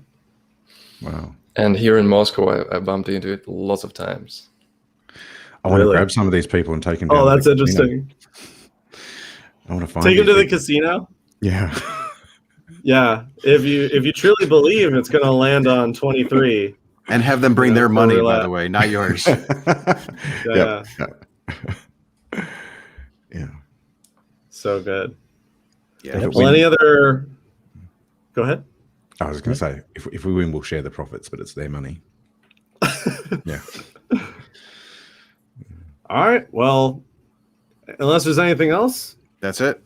Yeah. Thanks, man. All everyone. right. for Well, thanks tuning in. everybody Awesome. for coming. Yeah. That was awesome. Please check out these different channels in the description below. Give this video a like. It helps us out a lot. Bring more attention to this. And until next stream, we'll see you guys later. Okay. Take care. They do it. Bye, everyone. Bye.